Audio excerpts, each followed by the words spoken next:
Kim, talk to us some about teacher preparation. Okay, well, one thing that I will point out is, as John and Felicia have both said, the three of us work together on a lot of things. Most of our conversations are not for publication. True. We do have theirs.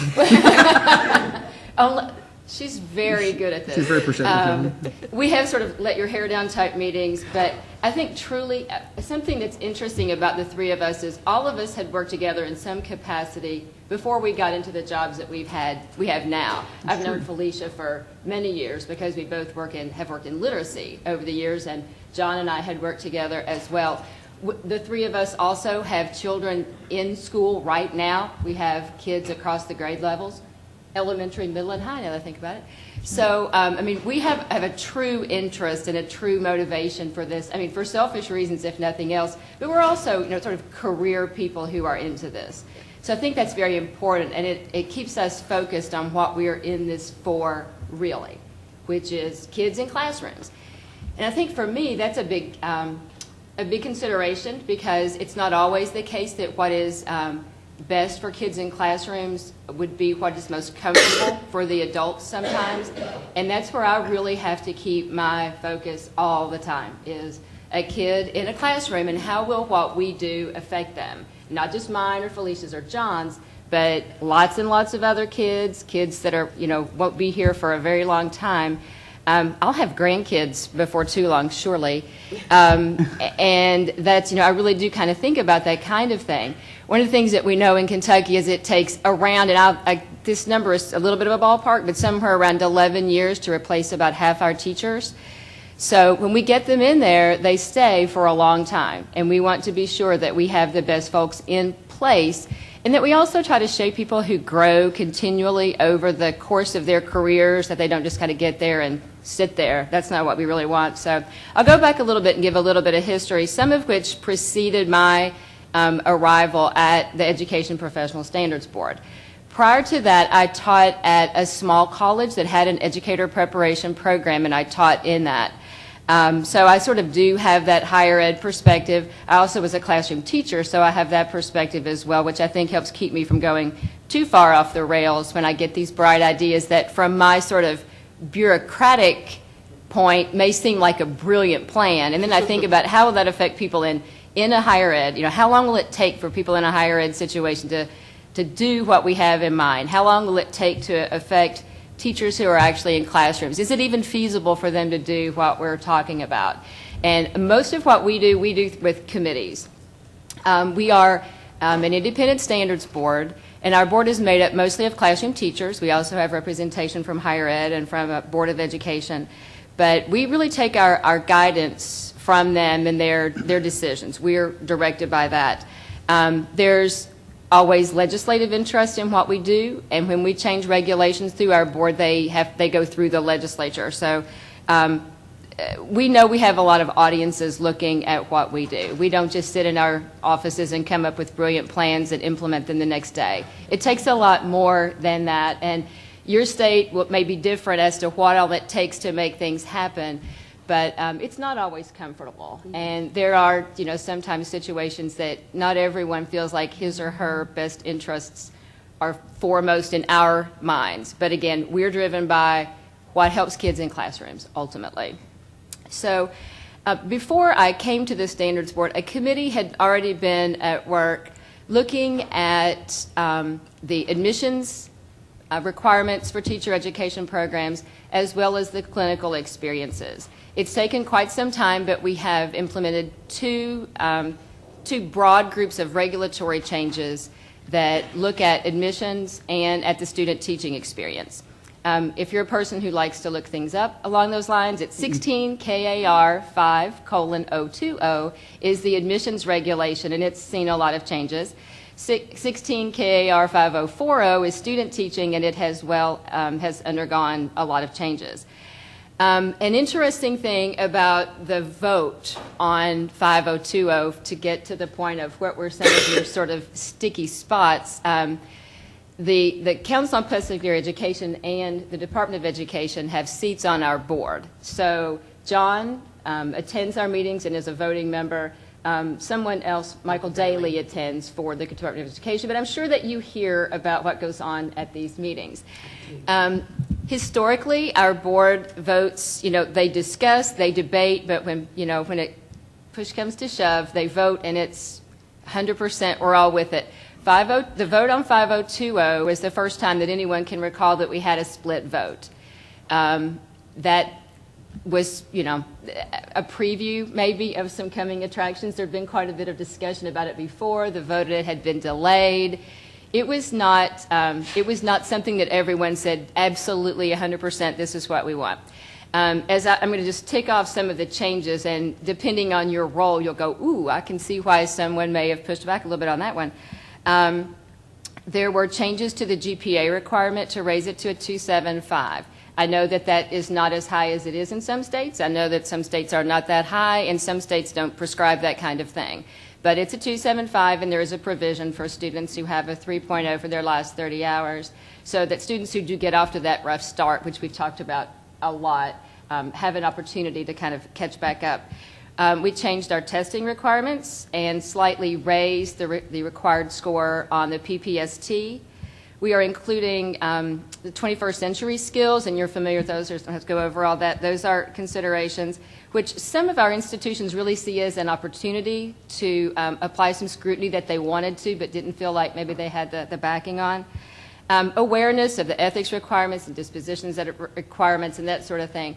So all that kind of went together, and we feel like moved things forward quite a lot so that we can be sure we have the teaching force that has the capacity to learn and do what we need them to learn and do. My background is in literacy. There's a lot of concern, of course, what if we keep people out of the profession who could be great teachers? They have this great heart, they love kids, they just want to do all these great things, but they're not quite hitting that score on the literacy or the math requirement or the writing requirement. My position is we're educators. Teach them to meet that. I mean, that's what we're supposed to do, right? Practice what you preach. Work with them and bring them to the level where they need to be. I see some heads nodding. I assure you I didn't get all nods and smiley faces when I've said that. I refer to those as the frowny face responses.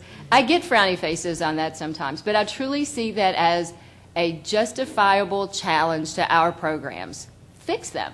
Put them where they need to be so they can go do what we need them to do. I think that's pretty fair, and our board has supported it. There's been pushback on that more than anything else, I will tell you.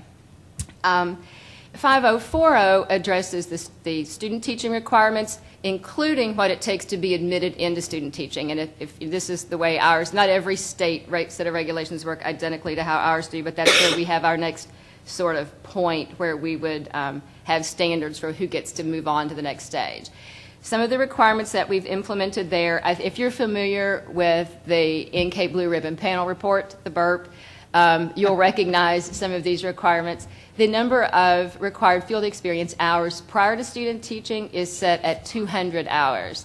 That's a little high compared to what some states have. It's exponentially higher than what some of our programs previously required, and it's right at what some of our programs already required. Besides just saying you're going to have 200 hours, we have specified what some of those experiences have to be. They include experiences across grade levels. You're going to be an elementary teacher, that's great, but you need to have a sense of what middle school and high school look like so that you can understand that developmental continuum as well as how standards build on the next and the next and the next. We're also hopeful that students may go into a setting and think, oh, this may not be the best setting for me. I don't love this age group, even though I thought I did. We're also hopeful that some people will go in and say, I could really be drawn to this. Middle school is kind of a tough age for a lot of folks to teach, and we're hopeful that some folks will go and say, you know what, I kind of like middle schoolers. I kind of like that. Or, I actually kind of like high school. Again, I said Felicia and I both come from literacy backgrounds. I was a high school reading specialist. We need more literacy folks to work with our middle and high school kids. I'm really hopeful that some of those folks will say, I could do that. I could go into a program like that. We require experiences in diverse settings, which we already were looking at, of course, through NCATE.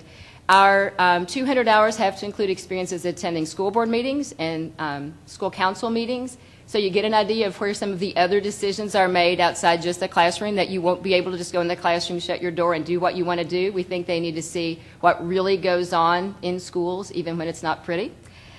We have family resource centers and youth service centers in Kentucky, so there are required experiences in that kind of setting to see some of the broad range of services that are provided in schools, and to participate in a professional learning community at a school so they understand, again, the professional growth that goes on within that.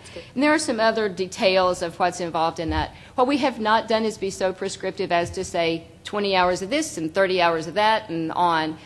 We do, my division does the program approvals, so as we look at those kinds of things, we use committees made up of people who work in those various fields, and they will apply their professional judgment as to, that looks about right. We're not going to be overly prescriptive. If we start seeing things that don't appear to sort of meet the spirit of the regulation, we would probably get a little bit more prescriptive on that. But we are, even though people in Kentucky might say, I really haven't noticed you being non-prescriptive lately, we're kind of trying not to be. As best we can. We also have increased our required student teaching experience to 70 days, which is, again, about, well within the range of normal and much more in line with what most of our institutions were requiring already. We do require split placements for certain certifications at elementary and that kind of thing, and those had been recommended practices before, but now they are required. And we also are requiring that student teachers be prepared to co-teach when they student teach. For this summer, we are planning workshops about co-teaching for our higher ed folks. We really have to limit the number of people who can participate in that because of our financial resources.